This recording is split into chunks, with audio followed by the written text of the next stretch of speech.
In an America that has been anything but predictable over the last few years, a bombshell verdict rocked the nation to its core. Maxine Waters, the outspoken U.S. representative for California's 43rd Congressional District, was found guilty on multiple charges related to corruption and abuse of power. The trial, one of the most high-profile and fiercely contested in recent memory, ended with a verdict that no one in Washington saw coming. The courtroom was packed with media, legal experts, politicians, and citizens anxiously awaiting the judge's sentence. The charges stemmed from a long, meticulous investigation that uncovered Waters' involvement in a vast scheme involving campaign finance fraud, influence peddling, and misuse of office for personal gain. The evidence was overwhelming: emails, recorded conversations, and witnesses who testified to a pattern of unethical behavior. What made the case especially explosive was Waters' prominence as a fierce advocate for progressive causes and one of the most vocal critics of the Trump administration. For years, Waters had been a thorn in the side of conservatives and moderates alike, known for her fiery speeches and no-holds-barred approach in Congress. Her conviction sent shockwaves through the political landscape, signaling a seismic shift in the power dynamics of Washington, D.C. As the judge, in a solemn and stern tone, delivered a devastating sentence, a lengthy prison term coupled with a substantial fine and permanent disqualification from holding public office, the room fell silent. The weight of the ruling was felt across party lines, but none more so than by Kamala Harris, the former vice president and former attorney who had been a rising star in Democratic politics. Harris, who had once been considered a natural successor to the presidency and a key figure in shaping the party's future, was visibly shaken. The courtroom cameras caught her reaction, a rare moment of vulnerability from a politician known for her composed public persona. Her face tightened with disbelief, her eyes glistening with unshed tears, and for a moment, the calculated politician gave way to the human being beneath the suit. Backstage, whispers spread quickly. Sources close to Harris revealed she was melting down, emotionally overwhelmed by the impact of the verdict. For years, Harris had aligned herself with progressive leaders like Waters, often publicly defending her and sharing platforms. Now, with Waters' downfall, Harris faced a political and personal crisis unlike anything she had experienced before. The implications for Harris were profound. Not only did the conviction raise questions about her judgment and political alliances, but it also threatened to derail her ambitions amid an already volatile political environment. With Donald Trump firmly entrenched in the White House and J.D. Vance serving as vice president, the political tides were shifting dramatically. The Democrats were scrambling to regroup, and Harris found herself at the eye of the storm. As news outlets debated the ramifications, conservative commentators seized the moment to attack Harris and the Democratic Party. Social media exploded with memes, hot takes, and calls for accountability. The phrase "Maxine Waters guilty" trended nationwide, with pundits framing it as the beginning of the end for the Democratic establishment. Yet behind the scenes, Harris's team was scrambling to craft a response. Sources told reporters that Harris was deeply hurt, but determined to fight back and restore trust. However, the pressure was immense. The once steady rise of Kamala Harris now seemed uncertain as the scandal threatened to tarnish her legacy and future. The aftermath of Maxine Waters' conviction sent shockwaves not only through Washington but also directly into the heart of Kamala Harris's political career. Known for her steely composure and legal acumen, Harris found herself grappling with a crisis unlike any she had faced before, a deeply personal and political reckoning that threatened to unravel everything she had worked for. The news of Waters' guilty verdict spread rapidly across social and traditional media. For weeks prior to the sentencing, Harris had maintained a steady stream of public appearances and statements, cautiously walking a fine line, expressing concern over the trial's fairness while still standing by her longtime ally. But the moment the judge pronounced the devastating sentence, everything changed. Sources close to Harris described the former vice president as uncharacteristically withdrawn, spending hours in closed-door meetings with her closest advisors and legal team. Friends reported seeing her visibly exhausted and overwhelmed by the weight of the fallout. The strain was evident.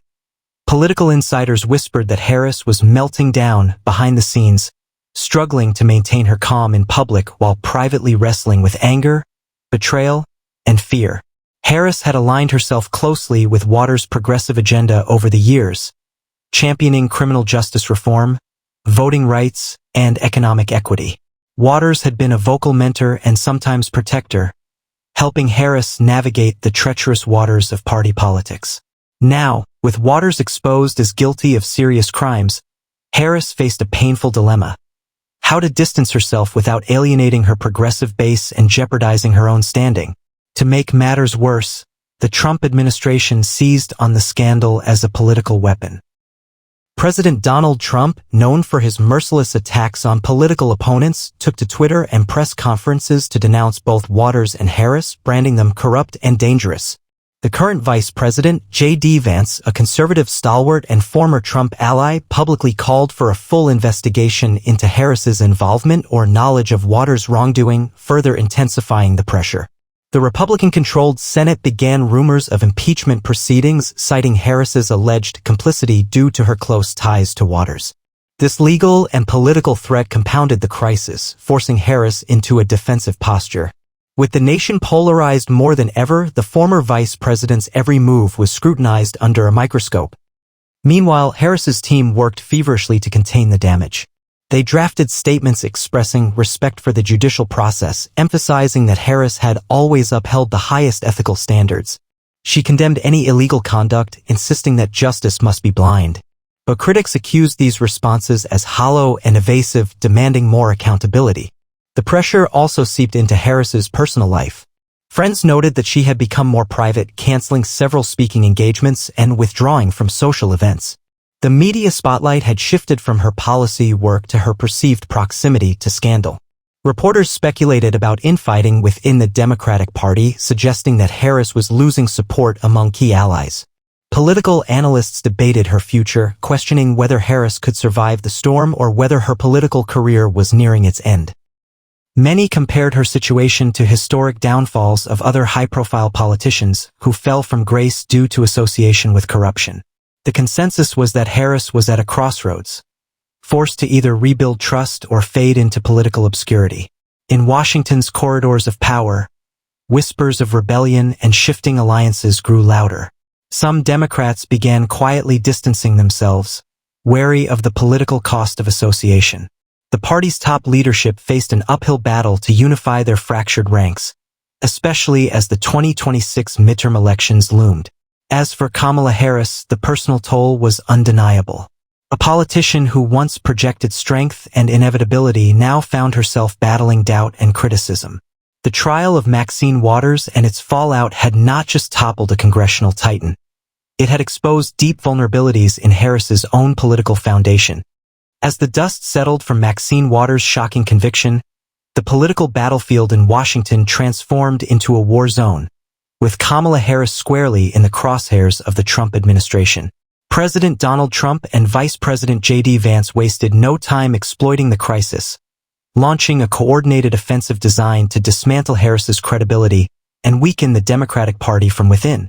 The Trump White House framed Waters' conviction as emblematic of what they called deep-rooted corruption in the Democratic establishment. At multiple press briefings, Trump openly taunted Harris, calling her compromised and questioning her fitness to lead any future political endeavors. His rhetoric was sharp, unapologetic, and aimed directly at sowing distrust among voters and Democratic lawmakers alike. J.D. Vance, now firmly entrenched in his role as vice president, took a more measured but no less forceful approach. Known for his intellectual conservatism and populist appeal, Vance appeared on major news networks to demand a comprehensive investigation into Kamala Harris's role in supporting Maxine Waters. The American people deserve answers, Vance declared. If there was knowledge or involvement, it must be exposed no matter the party. The Republican-controlled Senate quickly picked up the momentum, with several GOP senators calling for hearings about Harris's involvement. Senate Minority Leader Mitch McConnell labeled the situation a clear breach of public trust and hinted at the possibility of censure or impeachment proceedings. The political calculus was clear. The Republicans intended to leverage the scandal to regain control of the legislative agenda and solidify their power. Within the Democratic Party, the pressure on Harris intensified. Some progressive leaders remained publicly loyal, urging caution and emphasizing due process. Yet behind closed doors, cracks were forming. Party strategists debated whether Harris's continued presence was a liability for upcoming elections, especially in swing states critical to retaining congressional majorities. Kamala Harris herself took a strategic pause before mounting a public response. Her first major address since the verdict was carefully crafted to address the American people directly. In a televised speech from a modest setting, Harris acknowledged the gravity of the situation but refused to be cowed. "I understand the concerns and the questions many of you have," she said solemnly. "But I want to be clear. I have always conducted myself with integrity and honor. I have never been involved in any illegal activity or misconduct. While Maxine Waters and I shared political goals and worked together on issues dear to our communities, I respect the judicial process and believe everyone deserves a fair trial." The speech struck a measured tone, balancing acknowledgement of the moment's seriousness with a defense of her own record. Harris vowed to cooperate fully with any investigations but warned against political witch hunts designed to distract from the real issues facing Americans. The Trump administration, however, dismissed Harris's remarks as empty words. Social media erupted with memes and viral clips from Trump rallies where he mocked Harris's meltdown and accused her of running scared. Conservative media outlets amplified the narrative, framing the scandal as a tipping point for the Biden-era Democrats, despite Biden no longer being president. For Harris, the onslaught was relentless. Every public appearance was met with hostile questions and protesters demanding answers. The atmosphere grew toxic and polarized, making it difficult for her to focus on policy initiatives or rebuild her public image. Amid this turbulence, Harris sought counsel from longtime allies, political advisors, and family. Sources close to her revealed she was exploring options ranging from a robust media campaign to humanize her story to more aggressive legal defenses to counter the mounting attacks. At the same time, Harris's supporters launched grassroots campaigns to highlight her achievements and remind voters of her advocacy on criminal justice reform, economic equity, and civil rights. These efforts aim to counterbalance the negative media cycle and re-establish her credibility with key voter blocs. Despite the turmoil, Harris refused to resign or retreat quietly. The former attorney and vice president, known for her resilience and tenacity, resolved to fight back even as the political odds stacked against her. But the path ahead was fraught with uncertainty. Every move risked further damage, yet silence was no longer an option. The political earthquake triggered by Maxine Waters' conviction did not merely rattle Kamala Harris, it split the Democratic Party down the middle. As whispers of doubt and suspicion spread among party ranks, Harris found herself navigating a minefield of conflicting loyalties, strategic calculations, and grassroots anger. The crisis exposed deep fractures within the party, with Harris caught between defending her own future and preserving a fragile coalition. Behind closed doors, the party's top strategists and elected officials convened urgent meetings. Many feared the scandal would cost them crucial seats in the 2026 midterms, potentially handing Republicans a decisive advantage. Some moderate Democrats argued that Harris needed to step back, at least temporarily, to stem the damage. They believed the party should pivot to fresh faces who could unite progressives and centrists alike without the baggage of controversy. Meanwhile, the progressive wing, loyal to Waters and sympathetic to Harris, condemned what they called a political witch hunt orchestrated by Trump and his allies. They accused Republicans of weaponizing the judiciary and media to derail legitimate efforts for social justice. Grassroots activists took to the streets in cities across the country, rallying under banners demanding justice, not persecution, and defending both Waters and Harris as champions of the people. The media frenzy intensified. Major news networks ran exhaustive analyses, opinion pieces, and interviews dissecting the implications for the Democratic Party's future. Talk shows debated whether Harris could recover politically or whether the scandal would effectively end her career. Cable news pundits discussed scenarios ranging from a full party split to a potential realignment of political forces. In response, Kamala Harris launched an ambitious effort to reclaim the narrative. She ramped up her public appearances, focusing on issues that had defined her career: criminal justice reform, voting rights, and economic empowerment. Town halls, interviews, and community visits became her platform for reconnecting with voters and emphasizing her commitment to public service. One of Harris's most powerful moments came during a live televised town hall in a pivotal swing state. Facing tough questions from skeptical constituents, she spoke candidly about the personal toll of the scandal and the importance of accountability and transparency. Her message struck a chord with many viewers, reminding them of her resilience and dedication despite the political storm. At the same time, Harris sought to mend fences within the party. She held private meetings with influential leaders seeking endorsements and support. She pledged to distance herself from any tainted figures and recommit to ethical governance. However, skepticism lingered among some Democrats, especially those who worried about the potential fallout if the investigations broadened. In an unexpected twist, moderate Republicans also voiced cautious support for Harris's right to due process and criticized the Trump administration's aggressive tactics. Some saw the attacks as dangerous precedents threatening democratic norms and institutional integrity. This rare bipartisan sentiment added a complex layer to the already volatile political landscape. As grassroots energy swelled, Harris's team mobilized a nationwide campaign to highlight her policy achievements and humanize her story. Social media influencers, community leaders, and prominent allies shared testimonials and personal stories about Harris's impact. This digital campaign aimed to counter the relentless negative headlines and remind voters of her contributions beyond the scandal. Nevertheless, the damage was significant. Polls showed a steep decline in Harris's approval ratings, with many voters expressing doubts about her leadership.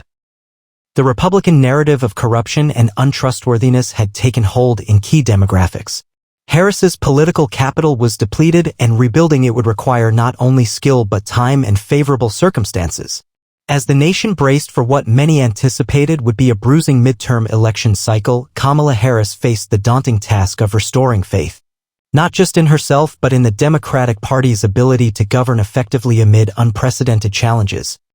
As the 2026 midterm elections loomed, Kamala Harris found herself at a pivotal crossroads, one that would define not only her political future but also the trajectory of the Democratic Party and American politics as a whole.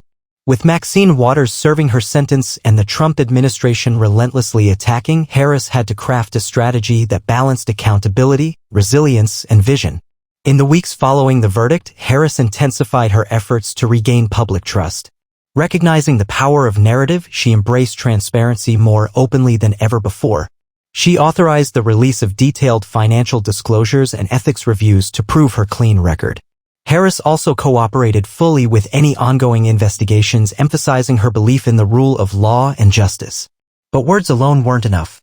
Harris shifted her focus to bold policy initiatives aimed at addressing the concerns of everyday Americans. From healthcare affordability and climate change to economic opportunity and voting rights protections. She made a point of visiting communities hit hardest by economic disparities, listening to their stories, and pledging tangible action. In a series of powerful speeches, Harris appealed to unity, urging Americans to look beyond partisan divisions. "We are stronger together," she declared. "Our democracy depends on our ability to confront challenges honestly and work towards solutions that benefit all people, not just the privileged few." Behind the scenes, Harris also worked to rebuild her alliances within the Democratic Party. She brokered deals to support rising progressive leaders, offered mentorship, and took active roles in party reforms aimed at transparency and accountability. These moves were calculated to re-establish her as a unifying force rather than a divisive figure. Yet the political battlefield remained treacherous. The Trump administration and Vice President Vance continued their rhetorical assault, determined to keep Harris on the defensive. They criticized her every move, framing her efforts as damage control and painting her as out of touch with American values. Public opinion remained deeply divided.